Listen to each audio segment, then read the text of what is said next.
आइए दोस्तों, आज हम एक नए वीडियो पढ़ते हैं। ये हिंदी सब्जेक्ट के व्याकरण की बात है आज, ठीक ना। वैसे ये अलंकार टॉपिक का नाम है। ये अलंकार मैंने फिगर ऑफ स्पीच जब बताया था आपको इंग्लिश में, जो वीडियो दिया है उसमें इसके बारे में बताया गया है। फिर भी आज मैं हिंदी की व्याकरण, सिर्फ हिंदी का इसमें मैं पढ़ूंगा, ठीक है। आइए हम अध्ययन करते। पहले ये हम समझना पड़ेगा कि अलंकार होता क्या है। अलंकार तो आप जानते हैं, अलंकार गारमेंट्स, ऑर्नामेंट्स, आभूषण, ज्वेलरी जो यूज करते हैं। अब अलंकार का उपयोग करते क्यों है हम लोग? अलंकार का उपयोग करते हैं अपने आप को सुंदर दिखाने का, ठीक ना। जितने जैसे हम लोग हैं, जैसा हमें प्रकृति ने बना दिया है, उससे ज्यादा सुंदर दिखाने के लिए हम लोग अलंकरण का उपयोग करते हैं। ये लेडीज जेंट्स सब करते हैं और आप जानते होंगे, ठीक ना। विभिन्न प्रकार के रिंग है, चेन है, ईयर रिंग है, ये जो लड़कियां धारण करती हैं। लड़के भी ईयर रिंग वगैरह तो नहीं धारण करते हैं, खैर आजकल तो कुछ लोग धारण करते हैं, ठीक है। रिंग है, चेन है, सब पहनते हैं। कपड़े हैं अलग अलग रंग के, अलग अलग रंग के, अलग अलग प्रकार के, उससे अपने आप को अलंकृत करते हैं। लेकिन आज हमें ये अलंकरण जो है, हमें इंसानों के लिए, मनुष्यों के लिए नहीं पढ़ना है। हमारे काव्य में, साहित्य को और सुंदर बनाने के लिए कवियों ने, रचनाकारों ने क्या किया है, उसके सौंदर्य को बढ़ाने के लिए उसको हम अलंकार कहते हैं। मतलब आप देखा, अलंकरोति इति सह अलंकार, माने जो शोभा को बढ़ा दे वो अलंकार है।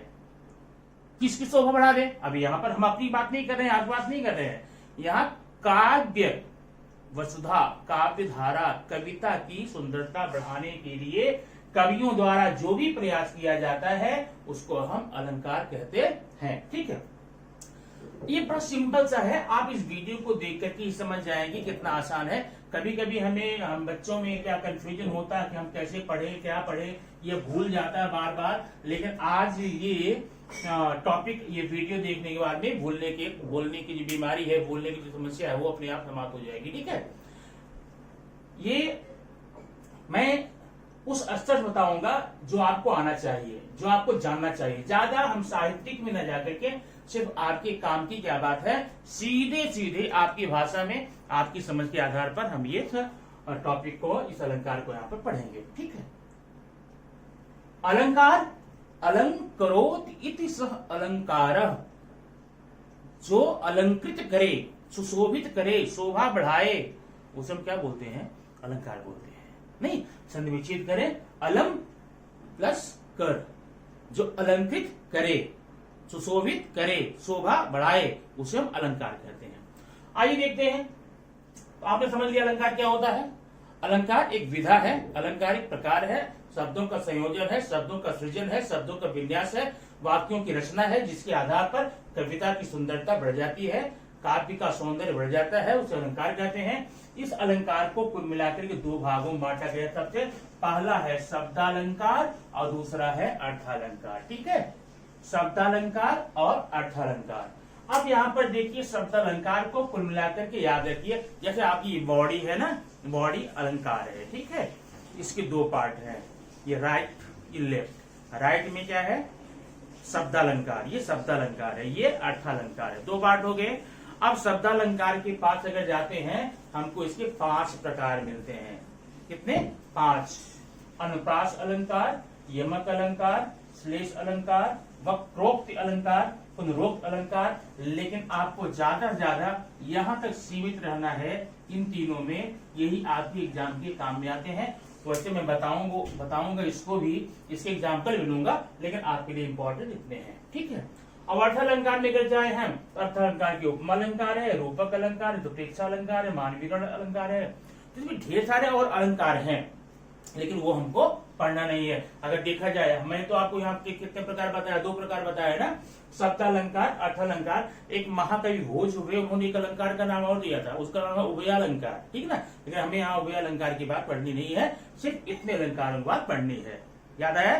तो हमने क्या बता दिया सबसे पहले, अलंकार की परिभाषा क्या है, अलंकार समझेंगे कैसे, अलंकार की कितने भेद हैं, कितने प्रकार हैं, दो भाग हैं, एक है शब्दालंकार, एक है अर्थालंकार। जहां पर काव्य की, कविता की सुंदरता शब्दों से बढ़ती है, ठीक है ना, शब्दों की बनावट से, शब्दों के उच्चारण से, शब्दों के प्रोनाउंसिएशन से बढ़ती है, उसको हम कहते हैं शब्दालंकार। और जहां पर कविता की, काव्य सुधा की सुंदरता, सौंदर्य उनके उन शब्दों के अर्थों में छिपा है, जब अर्थ हम प्रकट करते हैं तब जाकर के उस अलंकार की बात हमें समझ में आती है, उसे हम कहते हैं अर्थ अलंकार। ठीक है, तो आप एक काम करें, सबसे पहले इसका आप स्क्रीनशॉट लीजिए, तब मैं आपको एक एक करके बताता हूं। ओके, आप फास्ट जल्दी लीजिए।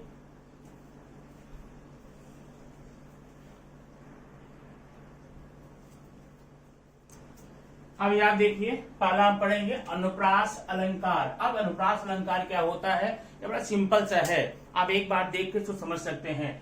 अनुप्रास अलंकार, अगर हम एक कविता की एक लाइन, एक पंक्ति देखेंगे, उसमें किसी वर्ण की, वर्ण मतलब अक्षर, अक्षर अ ब क स ट जो भी है, जहां उस अगर ये वर्ण की पुनरावृत्ति हो, दो या दो से अधिक बार आया हो, तो उसे हम कहते हैं अनुप्रास अलंकार। मतलब अनुप्रास अलंकार क्या है, जहां पर वर्णों की पुनरावृत्ति होती है, हम उसे अनुप्रास अलंकार कहते हैं। ठीक है, अब एक एग्जाम्पल हम यहाँ पे लिए हैं, तरन तनुजा तर तमाल तरवर बहु छाए।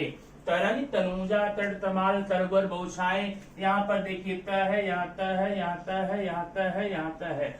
ये त जो है एक वर्ण है, एक अक्षर है, इसकी पुनरावृत्ति हुई है। ये पुनरावृत्ति माने बार बार आवर्तन होना, बार बार आना, कई बार रिपीट होना, ये रिपीट होकर आया है, त त त त त। इसका मतलब यहाँ पर अनुप्रास अलंकार हो सकता है।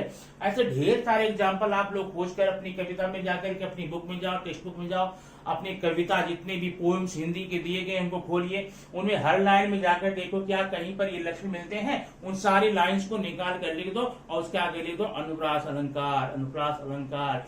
अगर इसको अभी पढ़ने के बाद में, अभी जाकर आप हिंदी की बुक्स को आपने खोलिए, जितनी भी कविताएं हैं, जितने भी पोएम्स हैं, उनको निकालिए और हर लाइन को बारीकी से देखिए कि कहाँ कहाँ पर किन लाइन में एक ही अक्षर बार बार आए हुए हैं। ठीक ना, तो ये हो गया तरन तनुजा तर तमाल तरवर बहु छाए, कौन सा अलंकार हो गया, ये हो गया आपका अनुप्रास अलंकार। अनुप्रास अलंकार क्यों है, क्योंकि यहाँ पर एक ही वर्ण की पुनरावृत्ति हुई है, उनकी आवृत्ति हुई है, बार बार वो शब्द, बार बार वो शब्द नहीं, बार बार वो अक्षर आए हैं, इसलिए यहाँ पर आप क्या बोलेंगे, अनुप्रास अलंकार। तो आपका काम है, आपका मैं होमवर्क दे देता हूँ, अभी अपनी टेक्स्ट बुक खोलिए, टेक्स्ट बुक में जितनी भी कविताएं हैं, बहुत कम कविता होगी, उन हर कविता की एक एक लाइन में जाकर देखिए कि क्या कहीं पर आपको ये लक्षण मिलते हैं, जहां जहां मिलते हैं उन लाइन को निकालिए, निकाल कर रख लीजिए और आपको क्या करेंगे, यहाँ पर अनुप्रास अलंकार वहां पर आप नाम लिख लीजिए। ठीक ना, तो ये हो गया आपका। अब ये बचपन अवस्था में आप लोग जब छोटे थे तभी, अभी भी करते होंगे, मुझे पता है, तो मैं अगर मानूं मेरी बात अगर सही हो तो आपस में कहते हैं, चंदू के चाचा ने चंदू की चाची को चांदनी रात में चांदी के चम्मच से चटनी चटाई। अब च कई बार आए हैं। ठीक है, अच्छा एक बार और बता दूंगा आपको आगे जाने के पहले। अनुप्रास अलंकार देखिए, आप शब्द अलंकार पढ़ रहे हैं, ठीक है ना, शब्दों से अलंकार निकालेंगे हम। शब्द अलंकार के 5 प्रकार हो गए, हमने पढ़ लिया अनुप्रास अलंकार। अब ये अनुप्रास अलंकार भी 5 प्रकार का है। कितने, 5 प्रकार का। आपको उसमें नहीं जाना है, मैं बता देता हूं नाम उसका। पहला है छेकानुप्रास। छेकानुप्रास क्या होता है, जहां पर वर्ण की आवृत्ति एक ही बार हो, एक बार, ठीक है ना, वो छेकानुप्रास है। अगला कौन सा है, अगला है वृत्यानुप्रास, जहां पर बात जैसे ये है, वृत्यानुप्रास है, जहां पर कई बार आए, 2 या 4 बार आए। और अगला कौन सा है, लाटानुप्रास। लाट माने ग्रुप, समूह, जहां पर पूरा एक एक वाक्यांश ही बार बार आए।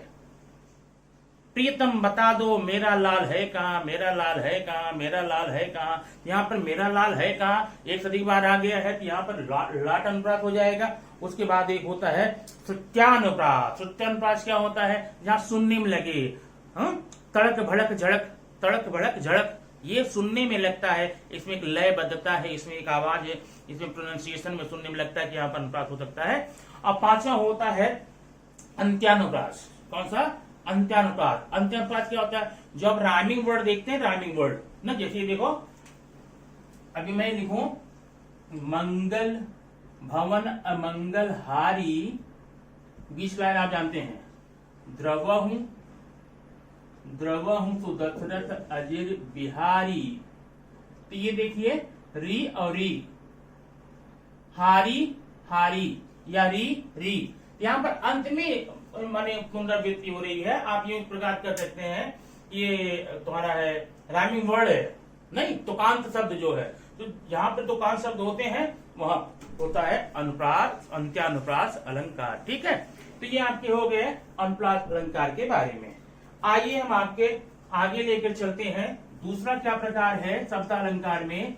तो ये तो हो गया पहला अनुप्रास। अनुप्रास आपका कंफर्म हो गया होगा? नहीं हुआ है? फिर से रिपीट कर देता हूं। अनुप्रास अलंकार वह अलंकार है जहां पर एक ही वर्ण की पुनरावृत्ति होती है, एक ही शब्द 2 या 2 से अधिक बार आते हैं। वो जो 5 प्रकार बताया उसमें आप मत जाइए, सिर्फ इतना जानते रहिए, पुनरावृत्ति होती है, अनुप्रास अलंकार होता है। ठीक ना।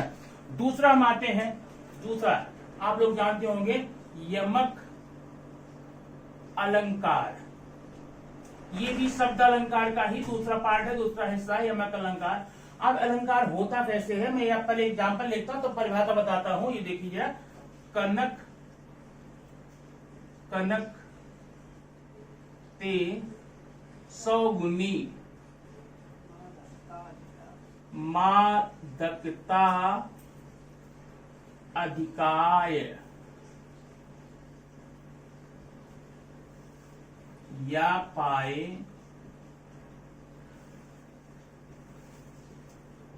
बौराए नर व पाए बौरा। ठीक है, अब यहां पर ये शब्द जो है कनक 2 बार आए हैं।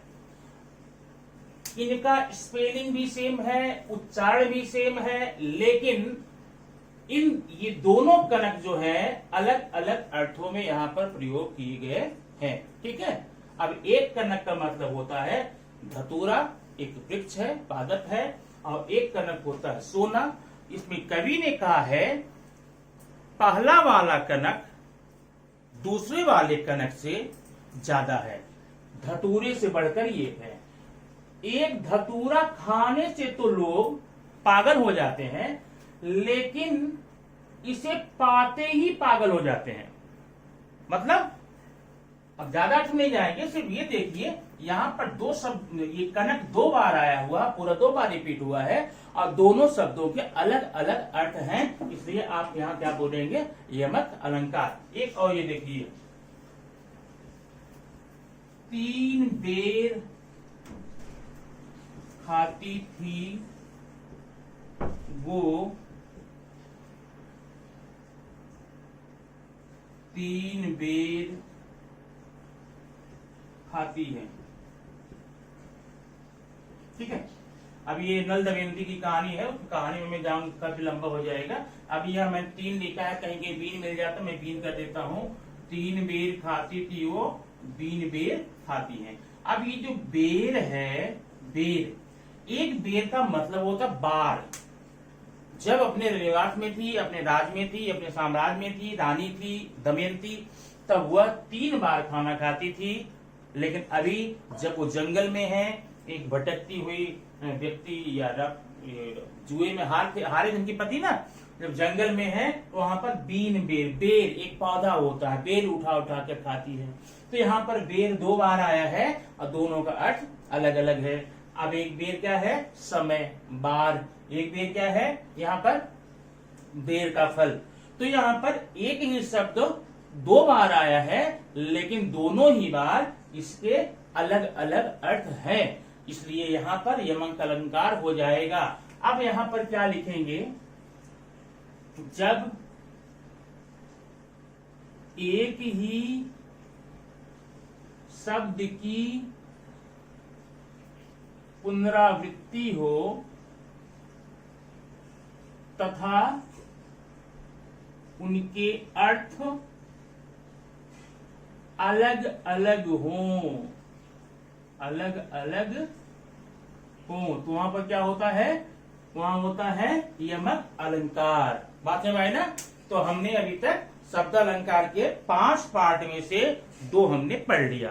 पहला अनुप्रास अलंकार, दूसरा यमक अलंकार। यमक अलंकार में आप कोई एक एग्जाम्पल याद करके हमेशा लिए रखिए। आगे और इसी में है नगन नहाती थी वो नगन जड़ाती हैं। नगन नहाती थी वो नगन जड़ाती हैं, माने जब रानी दमयंती अपने राजमहल में थी, रानी थी, नग रत्नों से जड़ी जाती थी। वो अंग अंग में नग पहनाए जाते, रत्न पहनाए जाते थे। अभी जब जंगल में है नगन जड़ाती हैं। नगन में नग्न, वस्त्र नहीं है उनके पास, वस्त्र के अभाव में ठंडक लगती है। और फिर नगन नहाती हैं, नहीं एक ही कपड़े हैं उनके पास, एक जोड़ी है, नहाने के लिए उनको उस कपड़े को बचाने के लिए नग्न होना पड़ता है। ये जो कुछ भी उसकी मीनिंग हो, तो वहां पर यमक अलंकार हो जाएगा। ठीक है, अब आइए हम आपको लेकर चलते हैं इसका जो तीसरा प्रकार है। ठीक है, तीसरा प्रकार कौन सा है? अभी आपने स्क्रीनशॉट लिया पहले में, वो जो चार्ट बनाया था आपको, ये है श्लेष अलंकार। श्लेष अलंकार, ये श्लेष का पहले मतलब समझ लो। श्लेष माने होता है चिपका हुआ, कैसा? एक में सट जाए, चिपक जाए। मतलब हमें कोई चीज दिखने में तो एक ही दिखे, लेकिन हम जब उसको ओपन करेंगे उसमें एक से ज्यादा चीजें हमको आपस में लगी हुई दिखती हैं। एग्जाम्पल प्याज आप देखते हैं ना, प्याज एक दिखती है, उसको निकालते जाइए, कई छिलके उसके एक दूसरे के ऊपर चिपके रहते हैं, तो एक प्याज दिखती है ना, खोलने के बाद अलग अलग दिखता है। अच्छा, तो ये इसके माने इसके शब्द के अर्थ से ही स्पष्ट है कि शब्द एक ही बार आएगा, लेकिन उसके अर्थ अलग अलग भावों में अलग अलग लिए जाएंगे। एग्जाम्पल ये देखते हैं यहां पर, चरण धरत चिंता करत चित्तवत चारों ओर सुवर्ण को खोजत फिरे कवि व्यभिचारी और चोर। ठीक है ना, ये देखिए, ये दोहा है, चरण धरत चिंता करत चितवत चारों ओर सुवर्ण को खोजत फिरत कवि व्यभिचारी चोर। अब इसकी मीनिंग आप देखेंगे तो समझ में आ जाएगा क्या श्लेष अलंकार है। चरण धरत, इसकी मीनिंग क्या होती है? पहला, चरण धरत माने प्रारंभ करना, शुरू करना ना, श्री गणेश करना। और चरण धरत माने कदम आगे बढ़ाना। और चरण माने होता है पद, पंक्ति, बराबर है। अब ध्यान देना, चरण धरत तीरथ मैंने बता दिया, कदम आगे बढ़ाना, शुरुआत करना, या पंक्ति को पंक्ति आबद्ध करना, पंक्तियां लिखना, शब्द को लिखना। चरण धरत चिंता करत चितवत चारों ओर। अब चरण धर सुवर्ण को खोजत फिरत कवि व्यभिचारी चोर। अब इसका मतलब क्या है? यहाँ पर 3 लोग हैं, कवि है, एक व्यभिचारी है और एक चोर है। इन तीनों के लिए चरण धरत का अर्थ अलग होगा, या इन तीनों के लिए सुवर्ण का अर्थ अलग होगा। अब एक एक बताते हैं। कवि क्या करता है? जब अपनी कविता लिखने के लिए शब्दों को पंक्तिबद्ध करता है, उसका चरण शुरू करता है, तो क्या रहता है? चिंतित रहता है, बराबर है, कि हमारी कविता लोगों को अच्छी लगेगी। चित्तवत चारों, चौतरफा दिखता है, कहां पर हमें कौन सा शब्द मिल जाए, कौन सा शब्द डाल दें कि हमारी कविता अच्छी हो जाए। क्यों? क्योंकि सुवर्ण, सुवर्ण माने सु माने सुंदर, वर्ण माने अक्षर, सुंदर अक्षर। अब यहाँ सुंदर अक्षर का मतलब सुंदर शब्द, सुंदर दर्शना, सुंदर वाक्य को खोजता रहता है। माने एक कवि जब अपनी कविता की शुरुआत करता है तो मन में चिंतित रहता है, चौतरफा चौकन्ना रहता है, नए शब्दों खोज करता है, क्योंकि वह सुंदर शब्दों की खोज कर रहा है ताकि उसकी कविता सुंदर हो सके। कवि की बात हो गई। मैं कवि के लिए चरण धरत, शब्दों को पंक्तिबद्ध करना, और सुवर्ण सुंदर वर्ण, सुंदर शब्द। ठीक। अब व्यभिचारी क्या है? व्यभिचारी माने होता कामी पुरुष जो पराई स्त्रियों के चक्कर में रहता है। ठीक है ना।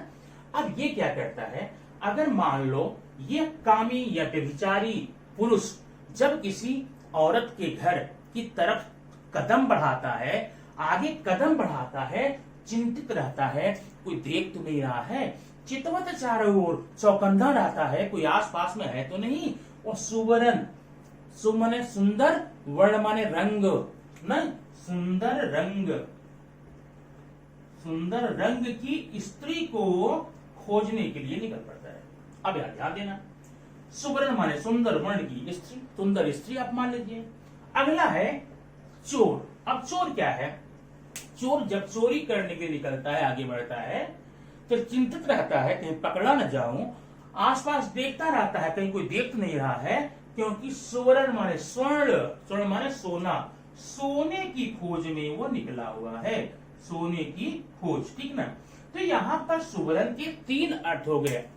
शब्द एक ही है लेकिन अलग अलग भावों के लिए, कवि के लिए सुंदर शब्द, सुंदर अक्षर हो गए, व्यभिचारी के लिए सुंदर रंग की स्त्री हो गई, और चोर के लिए सोना हो गया, स्वर्ण हो गया। बराबर है।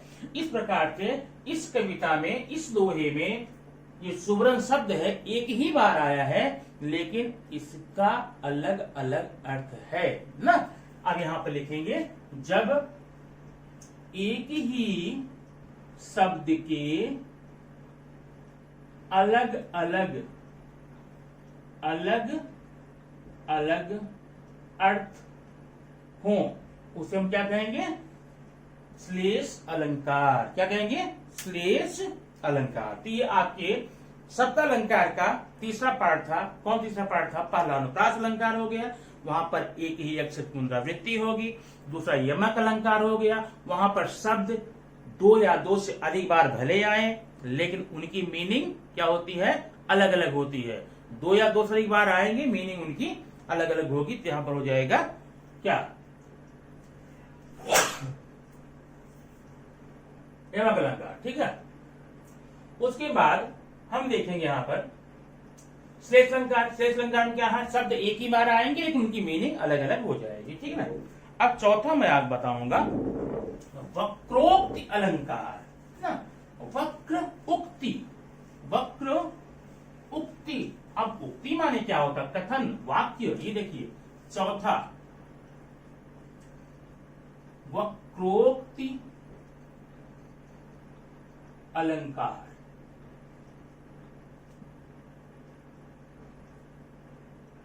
ठीक। अब यहां पर वक्र का मतलब होता टेढ़ा मेढ़ा, आप मान सकते हैं व्यंग के रूप में जो लिया जाता है। ठीक है, व्यंग्यात्मक लहजे में। और उक्ति माने कथन।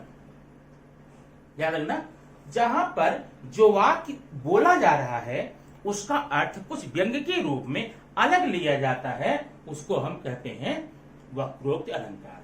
अब इसकी एक मैं कहानी, घटना सुनाता हूं, सच्ची घटना, सुनिएगा समझ में आ जाएगा।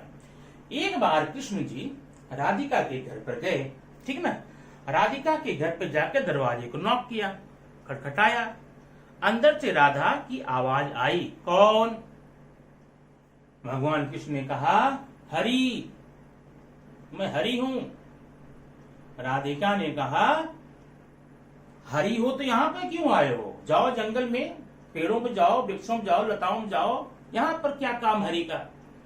अब यहां पर कृष्ण ने हरि अपना नाम बताया और राधा ने हरि का अर्थ हरि से बंदर का जोड़ दिया। उसे हरि के 27 अर्थ होते हैं। कितने? 27 अर्थ होते हैं हरि के। कृष्ण का नाम है ही है, हरी हरियाली है, मेढक है, सांप है, नभ है, आसमान है, तालाब है, पानी है, हिरन है, ये सब ढेर सारे 27 अर्थ होते हैं।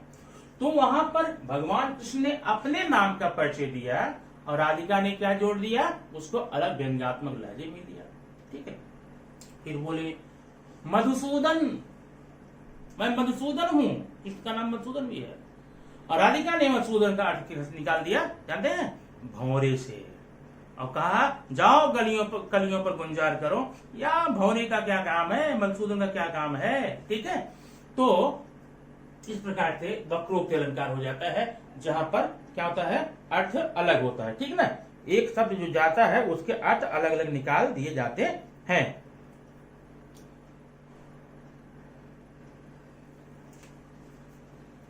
हरि कृष्ण प्रिय अहम हरिह ना, राधा बोलती हैं गच्छ तरु किसलय। भगवान कृष्ण बोलते हैं मैं हरि हूं, राधा बोलती है जाओ वन में, पेड़ों पे जाओ, यहाँ पे क्या कर रहे हैं। इस प्रकार से ये होता है वक्रोक्ति। खैर आपके एग्जाम में ये सब की जरूरत नहीं है, आप ऊपर जो 3 पढ़े हैं वही आपके लिए पर्याप्त होगा। अब इसका अगला है पुनरोक्ति। ये 5वां प्रकार है, ठीक ना, पुनरोक्ति अलंकार। अब पुनरोक्त अलंकार में क्या होता है, नाम से स्पष्ट है, पुनर्माने फिर से, उक्त माने कथन। जब एक ही कथन बार बार आता है तो वहां पर हम क्या बोलते हैं, पुनरोक्ति कथन, पुनरोक्ति अलंकार। ठीक है, आपने एक गाना सुना होगा ना, धीरे धीरे प्यार को बढ़ाना है। अब ये देखो, धीरे धीरे धीरे धीरे प्यार को बढ़ाना है, आगे आप लोग जानते होंगे। ठीक ना, तो ये हो गया आपका पुनरोक्ति। इस प्रकार से आपने अभी तक शब्द अलंकार पढ़ लिए। अलंकार क्या है, अलंकार जो है, अलंकार कवियों द्वारा उपयोग में लाया गया वह साधन जिसके द्वारा उनकी कविताएं सुंदर बन जाती हैं। इसके कितने भेद हैं, 2 भेद हैं, शब्द अलंकार, अर्थालंकार। शब्द अलंकार कितने भेद हैं, 5 बताए गए हैं, जिन्हें आपको 3 पढ़ना है। अनुप्रास अलंकार पहला हो गया, उसमें क्या है, वर्ण और पुनरावृत्ति हुई थी। दूसरा कौन था, यमक अलंकार था। यमक अलंकार में क्या होता है, एक ही शब्द अलग अलग बार जो बातें हैं और उनकी अलग अलग मीनिंग हो जाती है, तो क्या हो जाता है वहां पर, यमक अलंकार हो जाता है। अगर श्लेष अलंकार है, जहां पर एक शब्द एक ही बार आएगा लेकिन उसकी मीनिंग अलग अलग हो जाएगी, जैसे आपको एग्जाम्पल दिया गया। बाकी 2 हो गया आपका वक्रोक्ति, पुनरोक्ति। आप जानते रहे, जानकारी रखिए, आगे कोई एग्जाम में इसकी आवश्यकता आपको शायद नहीं पड़ती, नहीं एग्जाम में नहीं आता। ठीक है, आप इसको नोट कर लीजिए, तब मैं आपको अर्थालंकार पर ले जाऊं। ओके,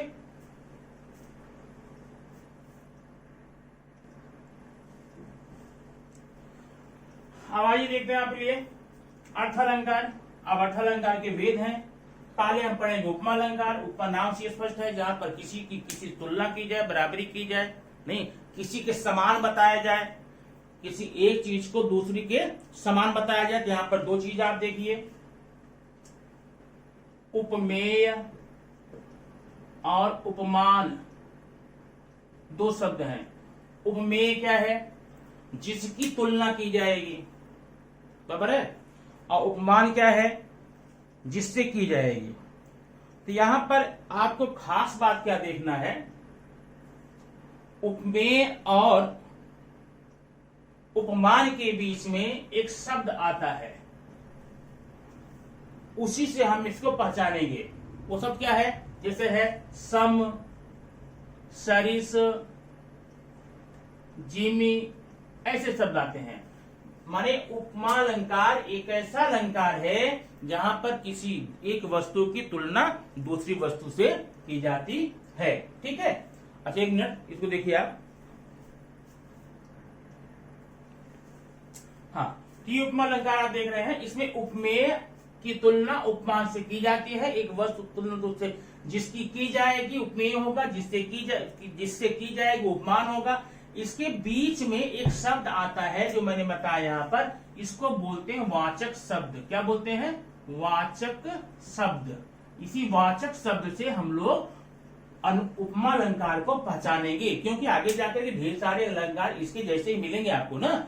वो यही साधन है जिसके द्वारा हम ये अलग करेगा कि ये उपमा अलंकार है कि नहीं है। जैसे अभी देखिए, मैंने एग्जाम्पल यहां लिया, पीपर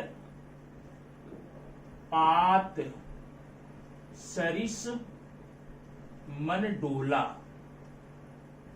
ठीक ना, यहां पर क्या बताया गया है, पीपर पात सरिस मन डोला। ये जो मन है उपमेय है और पीपर का पात जो है उपमान है। पीपल आप जानते हैं, पीपर के पत्तों की खासियत होती है हमेशा कांपता रहता है ना, उसकी पत्तियों के डंठल ज्यादा लंबे होते हैं, ज्यादा लंबे होने से अगर हवा भी नहीं है माहौल में तब भी कांपता रहता है। तो यहाँ पर मन की तुलना पीपल के पत्ते से की गई है, ठीक है। तो यहाँ उपमेय हो गया, उपमान हो गया। ये जो सरिस है, सरिस ये वाचक शब्द है, इसी वाचक शब्द को ध्यान रखना। सरिस है, जिम्मी है, सम है, बराबर है। इसके द्वारा हम लोग पहचानेंगे क्या उपमा अलंकार है कि नहीं है। जिम यमोघ रघुपति करबाना, तेही भांति चला हनुमाना, ठीक है ना। जिम अमोघ रघुपति करबाना, यहाँ पर हनुमान की तुलना रघुपति की बाण से की गई है। वाचक शब्द क्या है, जिम, ठीक है ना। बूंद, अच्छा ठीक है। तो ऐसे सारे आपके अलंकार इस तरह से निकाल सकते हैं। उपलंकार, उपमा अलंकार में उपमेय होगा, उपमान होगा, बीच में वाचक शब्द होगा। वाचक शब्द पर ही मैं ज्यादा जोर दे रहा हूं क्योंकि इसी के द्वारा, क्योंकि आगे आने वाले अलंकारों में भी उपमेय उपमान मिलेंगे, लेकिन इन वाचक शब्द ही ऐसी पहचान है जिनके द्वारा हम उनको अलग अलग कर सकते हैं, ठीक है। अच्छा, ये तो हो गया आपका उपमा अलंकार। नहीं, एग्जाम्पल क्या होगा, पीपर पात सरिस मन डोला। अगला है रूपक अलंकार। रूपक उपमा, रूपक जो है उपमा की ही तरह है, रूपक उपमा की ही तरह है। अब ध्यान देना, उपमा में एक को दूसरे के समान बताया गया, एक को दूसरे के बराबर बताया गया, बराबर है। अब जैसे आप गाना है अनुज लोटा का, चांदी जैसा रंग है तेरा, चांदी जैसा रंग है तेरा, सोने जैसे बाल। बाल किसे हैं, सोने जैसे हैं। बाल सोने के नहीं है, सोने के बाल नहीं है, बाल सोने जैसे हैं, माने बाल को सोने जैसा बताया गया है, तो वहां उपमा अलंकार हो गया ना। अच्छा, तुम्हारे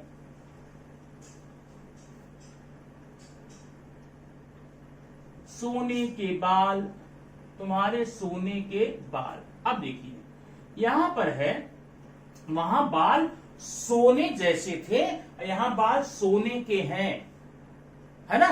तो यहां पर क्या होता है, बाल उपमेय, ये उपमान है, और यहां पर क्या कर दिया गया है, उसके जैसा नहीं वही बता दिया गया है ना? जैसे एग्जांपल आप ले सकते हैं, महाराणा प्रताप युद्ध भूमि में शेर जैसे थे, शेर जैसे लड़ते थे। तो यहाँ पर महाराणा प्रताप को शेर जैसा बताया गया है, शेर नहीं बताया गया है, तो वहां पर आप होगा उपमा अलंकार। लेकिन मैं अगर ये बोलूं महाराणा प्रताप युद्ध भूमि के शेर थे, युद्ध भूमि के शेर थे, अब महाराणा प्रताप को मैंने शेर बता दिया है, ठीक है ना। ऐसे क्या बोलेंगे, ऐसे बोलेंगे रूपक अलंकार। मैं रूपक माने उपमा रूपक मंत्र क्या है, उपमा रूपक अंतर सिर्फ इस बात का है, उपमा में उपमेय को उपमान के समान बताया जाएगा, लेकिन रूपक में उपमेय को ही उपमान बता दिया जाएगा, ठीक है ना। ये अंतर होता है आपके उपमेय और उपमान में, रूपक और यमक अलंकार में ना। अच्छा, अगला है उत्प्रेक्षा। बड़ा सिंपल सा है ना।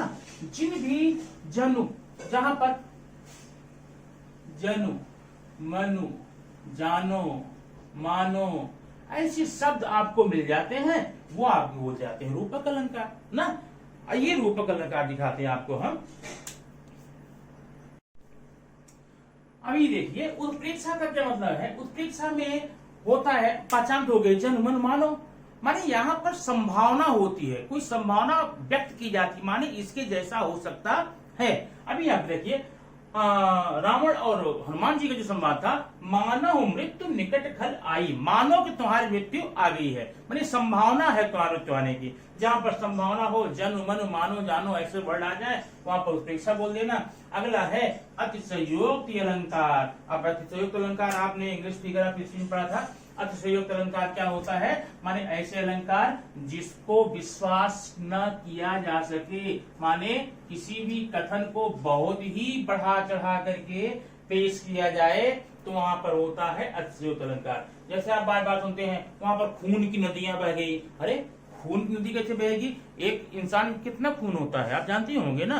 कितने इंसान मरेंगे कि उसको धरती सोखेगी, भर जाए तो नदी बहेगी। महाभारत में कथन आता है कि जब खून नदियां बह रही थी, उन नदियों में बड़े बड़े रथ, हाथी, घोड़े सब बह जा रहे थे। ठीक है।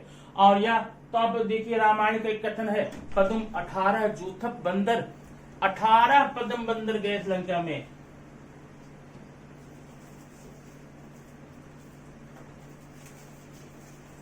ये देखिए, इकाई, दहाई, सैकड़ा, हजार, 10,000, लाख, 10 लाख, करोड़, 10 करोड़, अरब, 10 अरब, खरब, 10 खरब, नील, 10 नील, पदम, 10। 18 पदम लंका बंदर लंका में लड़ने के लिए गए थे। जरा इसके आप तुलना कीजिए आज के हमारी जनसंख्या से। इकाई, दहाई, सैकड़ा, हजार, 10,000, लाख, 10 लाख, करोड़, 10 करोड़, अरब, इतनी जनसंख्या आज हमारे देश की लगभग है, इसके आसपास में इतनी है। ट्रेन में जगह नहीं, प्लेन में जगह नहीं, स्कूल में जगह नहीं, हॉस्पिटल में जगह नहीं, कहीं घर बनाने की जगह नहीं है। लोगों ऊपर चढ़कर आ जा रहे हैं इतनी जनसंख्या में, जबकि श्रीलंका की तुलना में भारत का क्षेत्रफल कई गुना ज्यादा है। ठीक है। अब सोचिए आज जितनी भारत जनसंख्या है उसी का 10, 100, 1000, 10,000, लाख, 10 लाख, उसी का 10 लाख गुना ज्यादा बंदर लंका में गए। अब प्रॉब्लम ये है, अगर वो बंदर गए लंका में, लड़ने की बात छोड़ो, वो खड़ी का किधर हुए होंगे?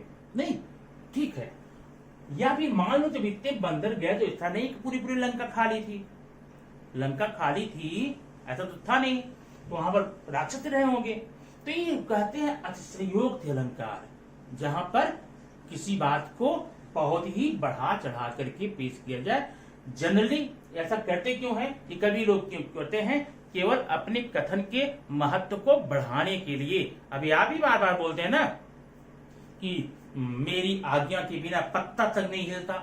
मतलब आप अपने परिवार की बात कर रहे हैं, थोड़ा सा अपने वर्चस्व बढ़ाने के लिए, महत्व बढ़ाने के लिए, आपके जज्बे को बढ़ाने के लिए आप ये एक मुहावरा जोड़ देते हैं, मेरे अनुमति के बिना परिंदा पर नहीं मार सकता, पत्ता नहीं हिल सकता, इसलिए ऐसे कथन यूज करते हैं। तो ये है अतिशयोक्त अलंकार, जहां पर किसी कथन को बढ़ा चढ़ाकर पेश किया जाता है, वहां पर अतिशयोक्त अलंकार होता है।